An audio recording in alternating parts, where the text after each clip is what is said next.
Hello and welcome back again. And our panel is about to talk New Sports Media, and it's an interesting topic to discuss as well, sponsored by WLTV. So I'm going to introduce our moderator again, DILMEN, with an applause, guys. And we will have another speakers. So David NOVO, journalist at Record Portugal. We will have him as a speaker today here. Welcome. Okay, we can go inside. Marco Conterio, editor-in-chief at Tutto Mercato Web, as a speaker. And Miguel Garcia, big data journalist at Marca, as a well-known magazine. So thank you. You will have the stage, Didem. Thanks a lot, Nazijan. So, yeah, we're talking about some fun of football, fun part of football, but I'm just going to ask my dear friends about, firstly, the generation is changing. So we started newspapers with a paper, that were paper, newspapers were paper, but now the newspapers are websites. So how the change affected the sports media, starting with David, please. Hello. Yeah. Hello. Yeah. Is it working? Oh, yeah, it's it. First of all, thank you very much for the invitation and for having me here. In terms of the new media, and I work with all platforms. In Record we have newspaper, digital, social media, TV show. And we see that it is a challenge because the newspaper is going smaller, limited space. We don't have space for all contents that we want, or we don't have space to treat the contents what they deserve to be treated. And then we try to compensate it on the website where the space is unlimited. And we see, of course, that our newspaper still sells a lot to the older people. I think there's a tradition of buying the newspaper, going to the coffee shop and read the newspaper. But at the same time, we need to have income and we have to have profit, of course.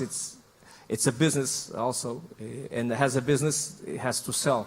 And of course, our websites with the subscribers, with the video part, with the ads, also the TV show, all together to reach different kind of audience. The oldest, the youngest, those who are my age, 30, 35, 40, that age where they don't buy newspapers, but they are from an age of the websites. I think the challenge now is I think those who are now, for example, 14, 15, 16, I think those, they don't consume information in the website. It's social media, the Twitter, the Facebook, well, maybe not, but Twitter, Instagram, TikTok, we are also in that platforms. And it's a challenge because we don't know what's going to happen tomorrow, if these generations will consume information in the websites or just staying with the social media. And it's a challenge for us to not lose that audience because we need everyone. We need to reach everyone, different topics, different approaches. And that is a daily challenge to communicate to different targets with the same efficiency and to have to get them with us daily, because of course there are other newspapers, other websites in Portugal and other countries, of course, and I think it's a daily challenge for us. But of course, at the same time, it's good for us journalists with this generation to be prepared to do everything in all platforms. Marco once made a transfer news at Tutto Mercato Web, and the same content was published on web in Vietnam. So, did you know that? Yeah. Your news went to another part of the world. So maybe web may give us new new solutions, but still from paper to web is a challenge, right, Marco? Yeah, I work, first of all, pleasure to be here. First of all, I think that the change of media is part of the change in every part of the world, not just in Italy. I've worked for newspapers, I've worked for television, for radios, and now since 10 years, I work for Tutto Mercato. But we see that the world of media is changing for everybody. South America, North America, Turkey, Europe. So we got to find the right key to find an audience, to be interesting for everybody. The main thing that I do realize now is that in some kind of market, for example the Italian one, it's very hard to reproduce the English and American way too, the long forms. We do work for the web, for the internet, so we are very quick. The news, flash news, such an agency, but you got to be direct to the people because you got to find the interest of the people with the news and original and brave news. I do think that you have always the aim to be the first to be right, not to be the first. And it's a big challenge that on website you miss the most because timing is very important. With newspaper, I think now it's another kind of journalism that many did not realize.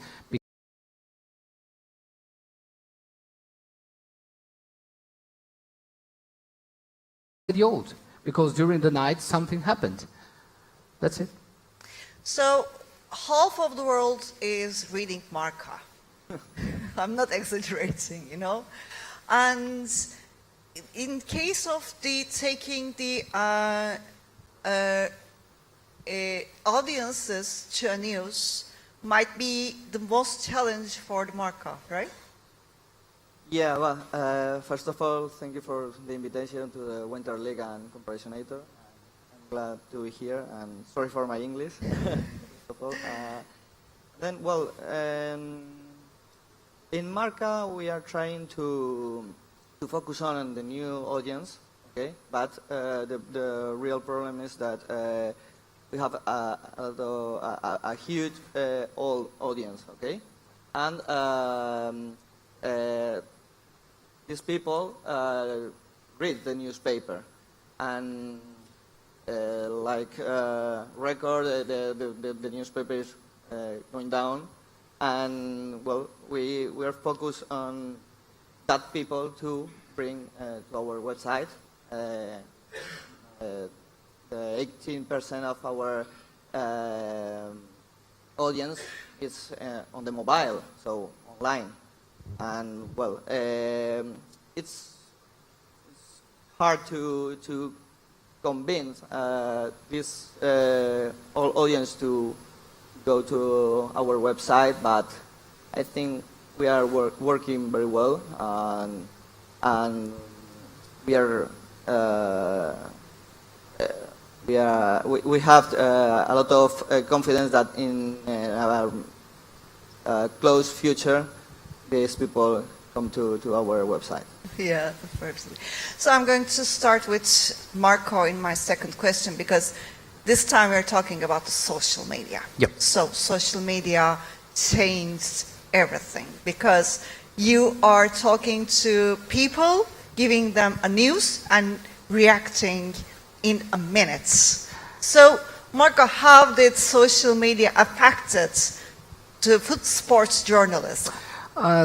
To be fair, I do use social medias, for example Twitter, professionally, and the thing I've noticed the most, and maybe you all in the audience in your kind of work notice, is that in football, person are very expert.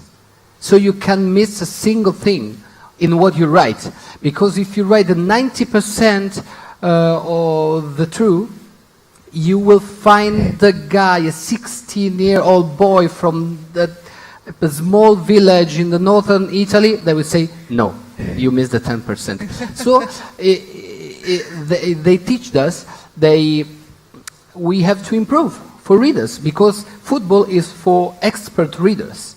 And every part of football, not just journalism, in this case, social journalism, and everything changed, is quicker again than the internet.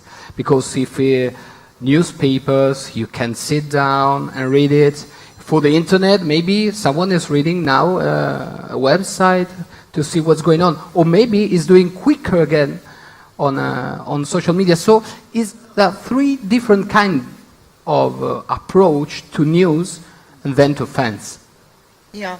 So, David, you are using social media, and there are no time for making a mistake or losing something or miss something or anything else, because there are a group of people are waiting to respond or react. So how did journalism change with the social media?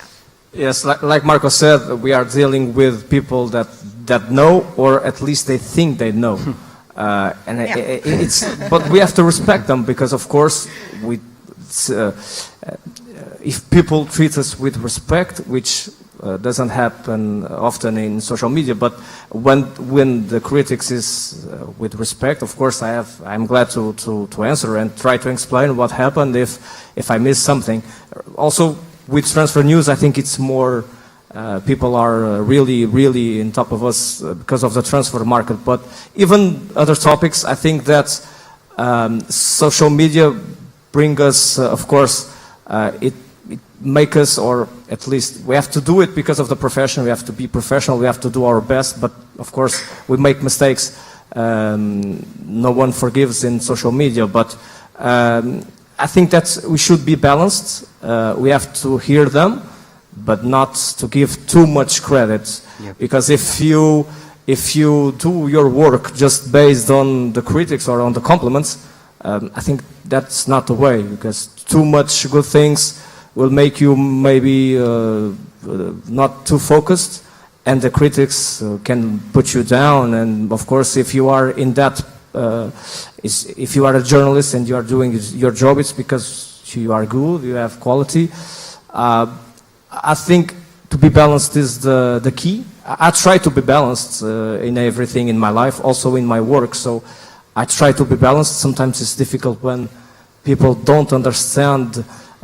For example, in Portugal, we have a lot of rivalry. I believe here in Turkey with Galatasaray, Fenerbahce, the other clubs.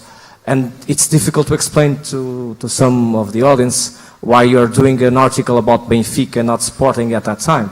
It's because we thought that that article about Benfica was suitable for that time. It's our editorial decision. We have the right to decide what to do. Of course, we have to treat everyone fairly. You have to be impartial. But it's difficult because in Portugal, I don't know how it is in Italy, Marco, but I think the same, but people are really passionate with their clubs. Exactly the same. Yeah. Exactly. I think 100%. And people tend to do wrong things when they are passionate. Not only in life, of course, but when they are too passionate by their clubs, they tend to criticize just to criticize, just because they think that we are against their club. We are not against anyone. But it's try to explain this to some of the audience, and it's part of the game. Well, it's another challenge for us, but I think the important thing is to keep our way, to do what we think it's the best for our audience, not thinking if it's best for one or for other one. Yep. We try to get the majority of the people, of course. We work for majorities. But then, of course, we have that niche of people that like one topic. Some people like scouting and transfers. I like it too. But, for example, that topic might not be so profitable or in terms of page views or interest than, for example, something related with referees. In Portugal, we have that. Or, for example, I think that it's more important to have some topic about football regarding Cristiano Ronaldo. But if you put something related to his personal life, it will have more audience, more page views. Something related to his personal life, girlfriend, cars, life. Yeah. And what should we do? We should ignore those page views and those people that like to see his new brand car. Of course, we have to respect that. But at the same time, we have to respect the audience that likes to see how he's playing, what happened to his football, the new club, the new coach, the new colleagues. So, again, I think the key is to be balanced in everything we do in our work. Yeah. So Miguel, social media viewers are trying to control sports media. Like, this is the idea. But how does it look like for you, for Marca? How does it look like with the social media reactions? How does it affect? Well, it's difficult. It's difficult to explain, but we have a great group of people that works in social media because of the fact of it's very important to listen to the audience, but be careful, okay? Because you know it's very similar that David says. In Marca, we are trying to listen to the audience, but to know what they want, okay, and try to offer this. Because if you try to listen to the audience only for what is their opinion, is dangerous because people is very passionate and they argue a lot, and it's very easy to speak behind a mobile phone, behind a social media platform, you know, and well, sometimes these people try to use Marca to elevate their voice, and we don't want that. We only want to know what the people want and try to offer that. So I'm going to continue with Miguel with my third question. So you are the big data analyst journalist, and you are one of the best in your specialty. So I think this is maybe the toughest part of sports media, because you have to be simple with the data for everybody to understand, but you have to be complex to be fair enough. So how do you use this balance altogether? Quite difficult. It's quite difficult. I focus on trying to explain everything so easy, but it's not always easy. I try to use the words like I use every day and other kind of articles, and only try to use these technical words like, you know, expected goals and something like that when it's necessary. And if people need to understand this kind of new statistics, well, I made a special article with all these kind of parameters to explain each one, and you put a link in every article, and if people is interested to know more about that, you on a link and go there and try to understand this. But it's true that this is a dangerous way, and you have to be careful, go step by step, and try to be very easy when you try to speak about data because the people who read about, for example, football, knows everything about goals, cards, corners, but the new parameters has another kind of data, and we want to drive these people to this new way, but we need time, and they need time. Yeah, great. So we have 500 parameters in compressnator. So it's not easy. Yeah. Of course, thanks a lot. Yeah. By the way, you are doing the great job with the data. Well, Yeah. we need some tools for trying or try to the people to the new statistics, and comparisinator is one of the best ways. And Thanks. In the last year we growing a lot in that sense, and thank you to comparisinator. Thanks a lot. Thanks a lot. Also, David, how can data be used in sports news? How can you apply data to the vision of record? How do you use this?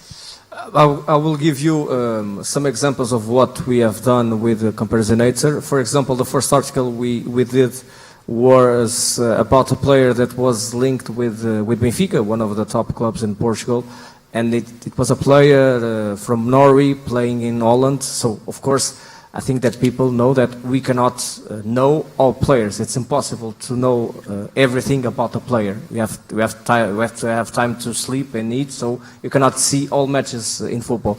And the first thing we did using the platform was comparing this player with the other two players that were in the squad, to show our audience if the player was better or worse, or at least the same as the other two players.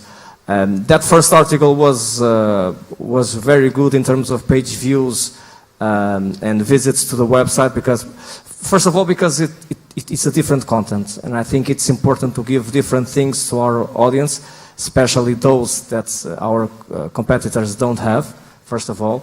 And the first article was tremendous in that aspect, because just showing some of the data, of course, analyzing it, explaining it, because like Miguel said, I think it's important to show the numbers, the data, but you have to explain it to make it simple for our audience, because we don't know who is in the other side. It can be a specialist, a coach, or it can be someone that doesn't have the same knowledge about football or other aspects related to football.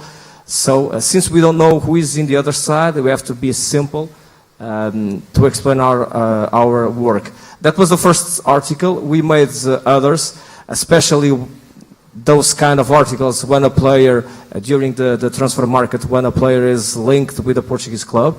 We did another article that was a huge success also, about the best under-21 players that will be in the World Cup, because there were 3 players playing in Portugal. So we did the best 11 with the players using the platform. Also huge success, because there were 2 players from Benfica, 1 from Sporting. That brought our audience to the article. When you have a global event like World Cup, and you can do an article where you put 3 players playing in Portugal, you have the attention of our audience. That is the first step. When we made another, I'm preparing another article when you gave me another access to the platform yesterday. So yesterday night, it's true, I'm being honest.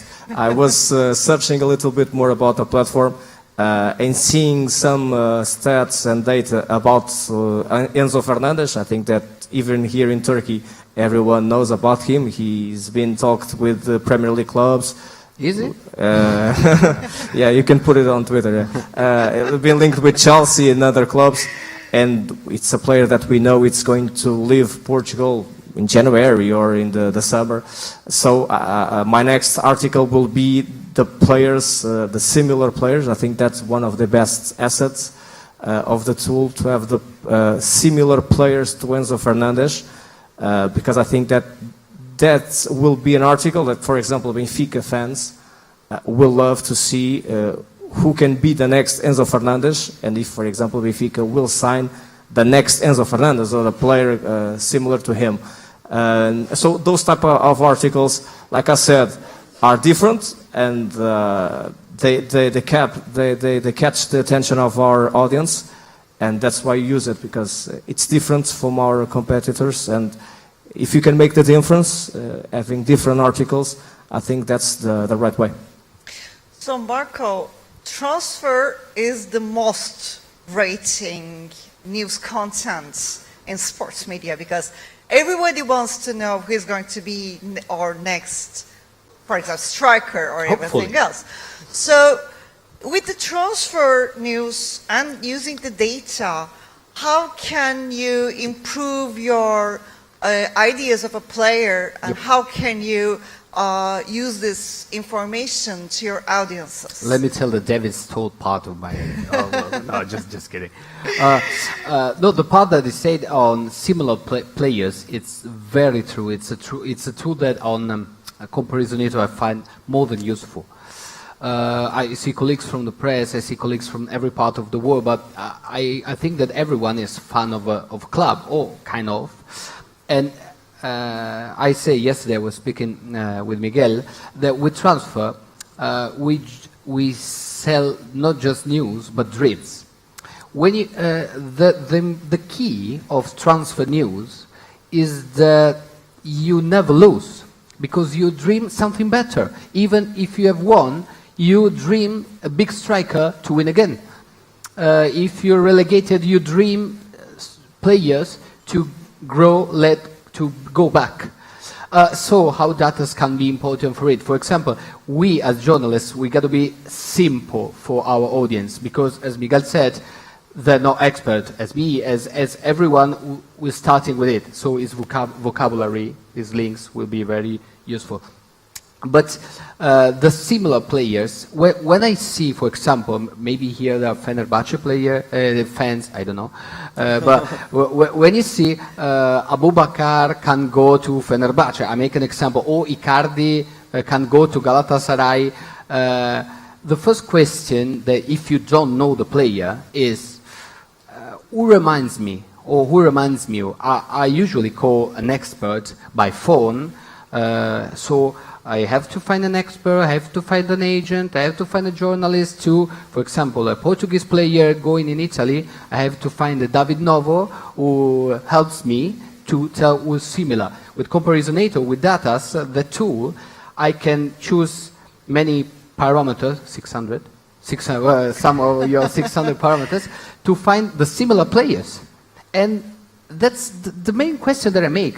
When a foreign defender is coming to Italy, the first question is, okay, who's similar to who? Which player is similar? And that's a very important article that we make many times. And they got success. They get success for the audience because it's a normal question that everyone makes. The normal questions and normal answers are the best in life, and also in journalism, and also with data. Yeah, sure. So, guys, let's talk about some work, okay? Let's work, okay? Once in a... Yes, we are going to talk about Cristiano Ronaldo. So, David, please give me a real good reason how come Cristiano Ronaldo would play in Saudi Arabia. So, by the way, Al-Nassr is Comparisinator's clients, but it doesn't mean that Cristiano Ronaldo and Saudi Arabia. This is a huge decision, and as a Portuguese sports journalist, what are your comments about this transfer? First, a difficult question. No, I spoke about that several times since he joined Al Nassr. It's strange for me as a football journalist, also as a Portuguese, as a football fan, to see him playing in Saudi Arabia. I was not expecting that. I think that he was not expecting that too. I think that he waited as long as possible to have an offer from Europe. maybe the offers were not good enough, or the clubs that were not good enough. But at the same time, I think there is a sentence that Cristiano said in the press conference. I think that explains a little bit the decision when he says that this is a unique deal for a unique player. And we know that Cristiano is really proud of himself. He has reasons for that. And I think that, of course, it's a lot of money. Of course, money has some weights on it. I think he signed so that he can say in 20 years, I made the best deal in the sporting industry. So it's another record for him. It's a different kind of record, of course, because the records that we are used to see him, it's the Champions League goals, games, titles, or something like that, or the Ballon d'Or, or something, the trophies. This is a different kind of record, but in this time of his career, it's a different aspect of his life and game. There are several things attached with the sporting reasons, commercial, those news. I don't know if it's true or not, but those links with Saudi Arabia for the World Cup. So it's more than it's not just a player signing for other club. It's Cristiano signing for a club for a lot of money in the deal that includes commercial and ads and, well, I don't know what can include, but a lot of things. But it's strange because I think that he was capable of playing maybe 1-2 more years in Europe. And I think now the biggest question is, and we tried to know that yesterday with the new Portuguese national coach, Roberto Martinez, is if he's going to be called again for the national team. I think he will. But it's not easy to call a player that is playing, with all due respect, in Saudi Arabia. It's not the same of playing in the big fives in Europe. But at the same time, it's Cristiano. And Cristiano, I know that people say that we have to treat players equally. I agree with that. We cannot forget what Cristiano means in terms of football and in terms of brand. And I think that we have to put it all together and see that Cristiano, I think he's still useful for the national team. Maybe not as a starting lineup, of course. Maybe starting on the bench. I don't know if he wants that or he's ready for that. We saw it in the World Cup that that decision was something difficult to deal with. But I understand because he's Cristiano. He's playing at top level like 15, 18 years, and it's not easy. Just, no, you're going to the bench now. Come on, it's difficult even for the coach. Yeah. But let's see what happens. But it's strange, and I hope now that we can watch all Nasser games and see if he can score a lot of goals. And of course, the most important thing is he has to be happy. If he's happy in the Saudi Arabia, of course, we have to respect that. Yeah, so we can easily see this transfer as maybe the experienced and the best sports car going on 60 kilometers. Only maybe this is. Yeah, you can put it that way. Yeah. Yeah. So Marco, you are the transfer experts. So how does your look at how is your commenting the Cristiano Ronaldo not spending 2 more years in Europe but outside of Europe? What is your comments about? I mean, my question is, does any other club did want Cristiano in Europe? Did any other club made an offer for him? Yeah, maybe not. Maybe not. That's the answer. Because of that money, by the way, and it's not just a matter of money, not just a matter of 30 millions per year, which is a big amount of money. But it's not just a matter of that, it's also a matter of the wage and the weight of Cristiano. I saw it with Juventus, for example. We did break every record with Cristiano to Juventus, but for his teammates now it's too big. It seems to be, when you buy Cristiano Ronaldo Football Club. You buy more than a player, as David said. So my question is another question to your question. Did anyone made an offer, a 30 million offer per year? Because Bayern Munich was looking for a striker, Chelsea is still looking for a striker. He found a second striker, as Joao Felix. So well done, but it's and cheaper than Cristiano. Yeah, just a bit. Yeah. Just a bit, but they still need it. Manchester United, okay, was looking and is still looking. Maybe they will get Weghorst from Besiktas, but many clubs are looking for a striker. But no one, except Manchester United, by the way, did sign Cristiano. So my main question is about him. I'm quite surprised by his choice, but he wants to break records, and maybe the money breaking records is a part of his dreams, or kind of. Yeah. So Miguel, some says that, don't ask who, that is going to be me. I don't think that Cristiano Ronaldo had his performance never increased after Real Madrid. He was good at Juventus, and he was not good in Manchester United. So how do you see Cristiano Ronaldo, what happened to him after Real Madrid? Well, I don't know.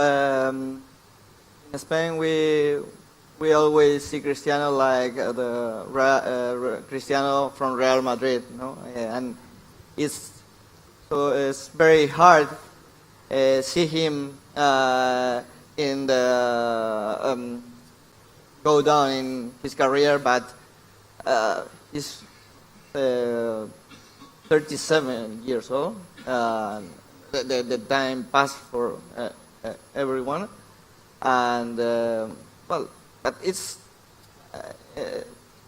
shocking see him in another kind of league, and not in Europe, not playing the Champions League, because he's the top scorer of the Champions League. He won 5 times the title. Well, it's a reference. It's losing him for European competition is hard, but we get used to see him in Al Nassr, and try to enjoy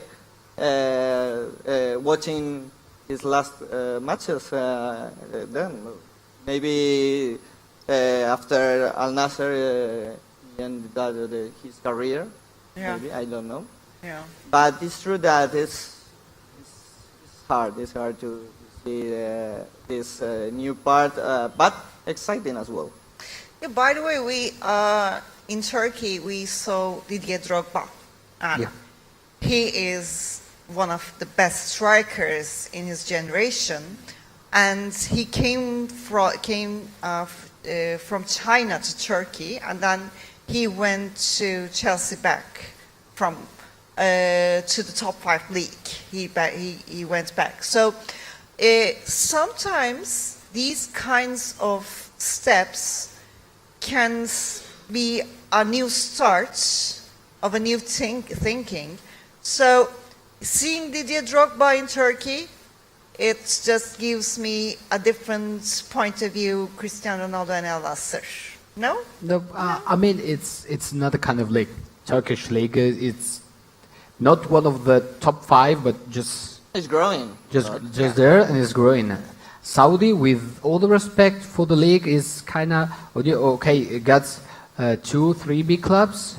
Al-Ahly, Al-Nassr, but it's not one of the top leagues in the world. If you see the top players there, Talisca, Banega, and Abubakar, who's now living, so different kind of Turkeys.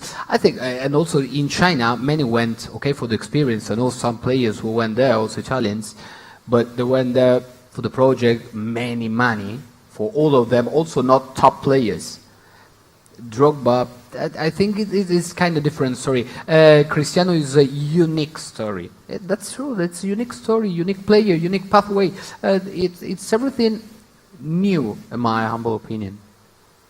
So this is a huge news. Not to disagree with you. Yeah, but it's no just- worries. We are just talking about football. So this is the job we are doing. So yeah, we have to talk about Cristiano Ronaldo. But as Marco said, David, there are lots of very good players in Saudi Arabia, and they're going maybe for money, but the most important thing is the Saudi Arabian young talents are training with Evar Banega and the Abu Bakr, Talisca, and Cristiano Ronaldo. So this can be the start of a new generation in a country. So maybe we are just being rude about talking Cristiano Ronaldo is not in the top 5 league, but maybe this is a time for a player to start a new generation in another country. What do you think about that?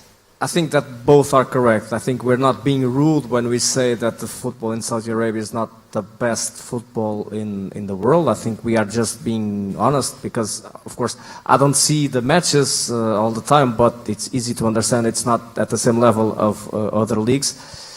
At the same time, I think that, of course, players like Cristiano Ronaldo and other players that went to those kind of leagues, of course, they improve the league. They make the other players better. Of course, I believe that one player from Al Nassr that is from Saudi Arabia, training with Cristiano must be something unbelievable. They must take in notes every day and learning with him because he's one of the best. Of course, players like this will improve the league, will improve the teammates, and maybe in the future we can have. But for example, we had Saudi Arabia winning in the World Cup against Argentina, the one match, and most of the players were playing in the championship. So of course there is quality. I think the quality needs to improve, to have more teams with that quality. Not only with players, but also with coaches. We had several Portuguese coaches. I'm not bragging, but I think that everybody agrees that the Portuguese coaches also have quality. They are all around the world. We have the Portuguese coach here in Turkey, Fenerbahce, Jorge Jesus. We had several coaches from Portugal working in Saudi Arabia, China also, to give their experience to try to improve the teams. I think that also happens with players. And with the top player like Cristiano, of course, you are going to improve the league. Is it enough? Well, maybe the Saudi Arabian Championship needs more Cristianos, but that costs money. Maybe one day if Messi goes there or Neymar or other players, but we have to start with someone and to have, of course, the other players like Abu Bakr, Banega, of course, great players. But Cristiano is another level. It's something huge, and maybe this can be the first step to have another big players going there. I believe there is a big trying to make it big because of the World Cup. So the next few years will be interesting and to see what can happen in Saudi Arabia. Yeah, because we know that Emre Belezoğlu was 15 years old when he was training with Georgia Hadji.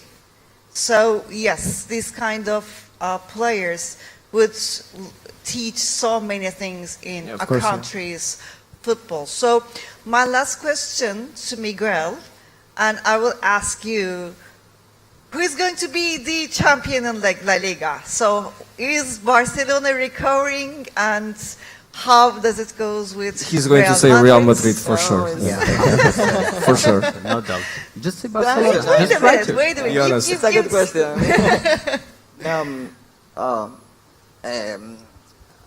It's clear that the battle is between Madrid and Barcelona only. Maybe Barcelona is more focused on La Liga because they are eliminated from Champions League, and Real Madrid always its focus on Champions League is the best title is the most important goal for them. But Ancelotti wants to win another league because he never win two league title consecutive in a row, and this is a great opportunity for him. And well, I don't know what will be the result, but it'll be in the last two stages. Okay. Do you have any questions to these journalists? Maybe, yeah. So yeah, please. Okay, I'm just going. Okay. So, yes, please. Hello, this is Fatih Abolgadayal, the Regional Associate for LTT Sports. Yeah, my question regarding the signing of Cristiano. I thought a bit that maybe it's not about money, of course, because Cristiano Ronaldo is the most wealthiest football player on the earth. But what I have seen from his history regarding taking the highest salary at the player at his team, because he left Real Madrid for that reason, and then at Manchester United he asked for the same. So I think he put himself on that area of getting the highest paid player on the team. And what I think, I don't know if you do agree me on that, he moved to Saudi Arabia because I don't think that he could still be able to make it in any top European team. So Yeah. do you agree me on that or not? But yeah, it's not a concept that he moved for the money, but because he put himself on specific and precise category, and he don't want to move down from it on Europe while he broke Yeah. all the records. Yeah. So do you agree me on that or not? Yeah. I can start. Yeah, it makes sense because it's like I said, the part of the unique deal for a unique player. Because if we talk about just the sporting side of it, he left Manchester United because he was not happy with the coach. He was not playing. Okay, of course, but will he leave because not be a starting lineup on United? Or better, to be a starting lineup at Al Nassr doesn't mean he should have been a starting lineup in United. It's totally different. So I think that's that part of the deal, because it's like I said, the unique deal for a unique player. In Europe, he will not be the top of the team in terms of salary. Not even in Portugal. At some time of the process, we thought that maybe, well, if he cannot find a club, maybe he's going back to Sporting, his first professional club. He started in Madeira, but it was Sporting that launched him before United. And at the same point, we thought, well, maybe he's going back to Sporting. Of course, not. He could be the player with the highest salary, but it would be a salary really low to the Portuguese reality, of course. But we know that he doesn't need money. Of course, he has a lot of money.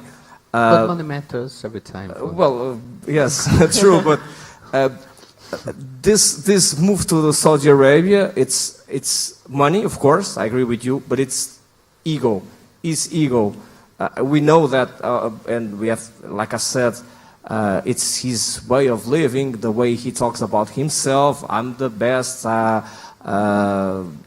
His mentality is like that, and we have to respect it, because it's that mentality that gave him the career that he has. So as a Portuguese, I have to be thankful for what he have done and still does for Portugal and the Portuguese football abroad.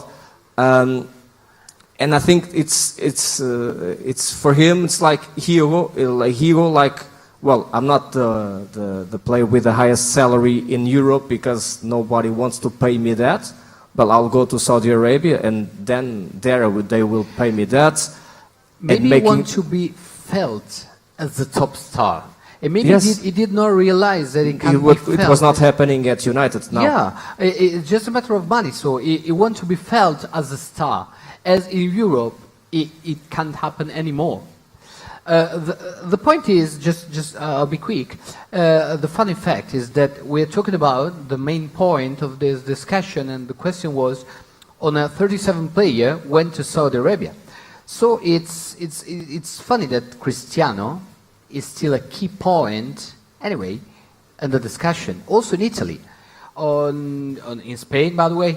I read Marca every day, and no, I see in Spanish newspaper, Portuguese newspaper, Cristiano is a topic every single day, and he wants to feel it. And if he did lose that feeling in England, because in England we just Cristiano against Manchester United, Cristiano against Ten Hag, Cristiano not playing good, Cristiano with Bruno Fernandes arguing on the vestry. So it's that, I think, just a matter of feeling or what he wants to feel. He wants to be treated like more than the others. You were saying, like Orwell, everyone is equal, but he feels more equal than the others. That's it, yeah.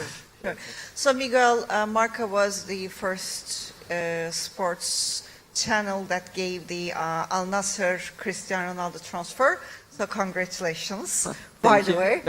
Not me, but my co-worker, Jose Felix, is a great journalist. Yeah, thank you very much for all your thoughts, and thank you very much for listening to us, and thanks a lot, and please stay here for the next session. Good afternoon. Thank you very much. Thank you very much. Hello, before you leave, we will actually have a certificate for you and making a picture also. So my friend Nesrin Kara is getting the certificate, Please, and thank please, you guys. Yeah. for the speech. It's inspirational as always. Yeah, thanks a lot. Thanks a lot. So, yeah, Cristiano Ronaldo was fun. Cristiano Ronaldo team fun. Yeah, it was fun. Thank you very much. Grazie. Grazie. And yes, it's going to be a picture. Benimki var. Ben var. Teşekkür ederim. Yeah.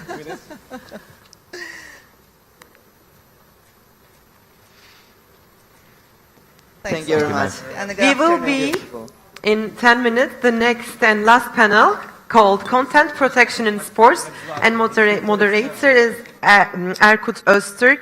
We are going to discuss about protection in sports, and we will have speakers, Juan Jose Rodger, a Content Protection Manager at La Liga, and Oktay Yılmaz, General Manager in Acun Media, and also Sport Broadcasting Manager Erkut Öztürk will be moderate this. We will be back really soon. Thank you.